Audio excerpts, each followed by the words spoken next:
You don't have problems speaking with your best friend on the phone for too damn long. They don't have anything relevant to say. They're not capturing your attention. They're just comfortable to be able to speak. Now, we do that all the time with our kids, our partners, and our friends. But as soon as it's strangers, we have this giant belief that jumps on top of us that says, oh, I'm going to be judged as not being good enough. Now, what are they going to think? Have an outcome.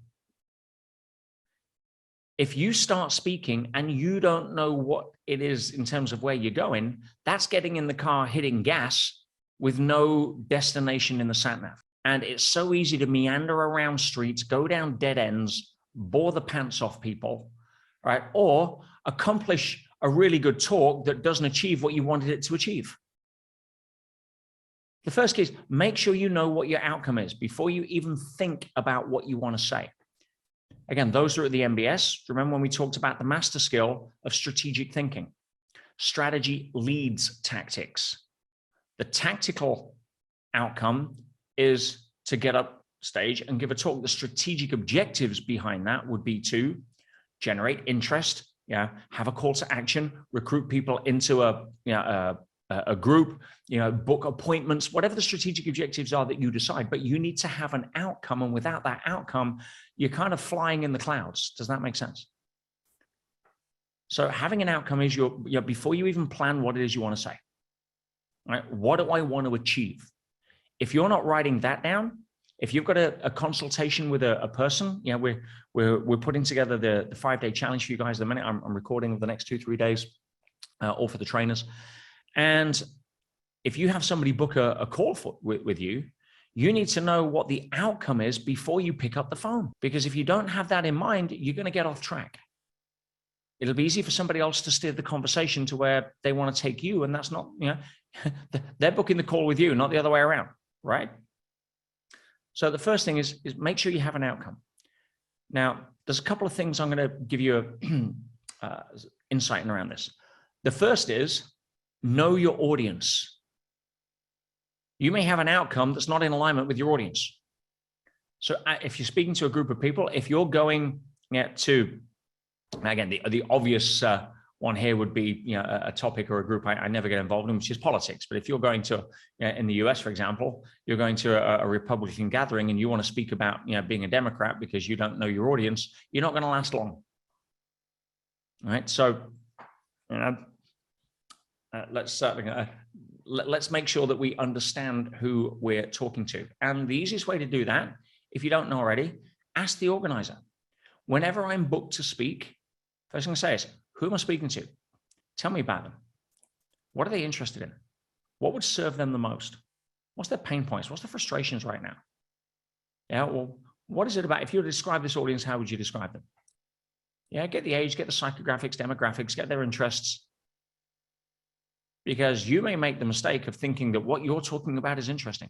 And guess what? To you, it might be. But have a conversation with yourself. You can be as entertaining as you like. But when it comes to serving others, when it comes to being able to get an outcome, make sure you know your audience. And the next thing, probably the most important thing I can give you today in terms of one organizing principle. We'll go through the other 3 points after this, but the key point, when it talk about having an outcome, make it about them, not you. So many people, and I say it's probably the biggest mistake I see of people on stage. When you make it about you, the vast majority of the reasons behind that are what? Masterclass that we've done for you guys. You'll understand. The language that I use is raising the significance of others. All right. Eric talks about making sure somebody else feels like they are the star of their movie. And if your role as the star of your movie is to help them feel the star of theirs, then you're going to be doing it authentically and they're going to be feeling freaking awesome. But if your job is to tell them why you're the star and make them feel like crap because they don't have an amazing movie like yours, so that's why you should listen to me, you're going to disconnect. So you do not have to impress anybody. They're there because you have something to add value to them about. They care. They're looking at through the lens of, WIFN, what's in it for me?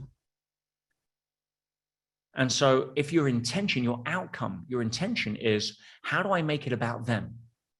How do I serve these people? Not about how do I prove I'm good enough? How do I demonstrate that I'm worthy to be on stage? Or how do I get my ego to tell them all the cool things about me? They don't care. Right? You're a film extra in their movie, which means when you're no longer in their scene, they're not thinking about you anyway. Okay. So first key point, have an outcome. To help you do that, know your audience and make sure that your intention is to make it about them, how you can serve them. That's what the outcome really wants to be. How can you serve them and not make it about you?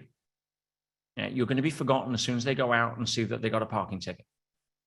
You're going to be forgotten as soon as they go home and their kid comes back from football covered in crap and they've got to wash their clothes. You're gone. But what you leave them with is the important point. Now, one of the reasons I say that's one of the most significant things I can share is because as soon as we make it about other people, it takes the pressure off of ourselves. You see, if you start to realize that, you've heard me say this before, one of the challenges with people who are feeling depressed is that they're too focused on themselves and their own movie. Woe is me, look at me. Victim mode, to me consciousness is all about me. Through me is about we. It's about us. It's about more than ourselves. We're now being more world-centric than egocentric. So if you have that as an outcome, you get on stage, you don't care if they know your name. It's not about you. They will feel your intent to serve.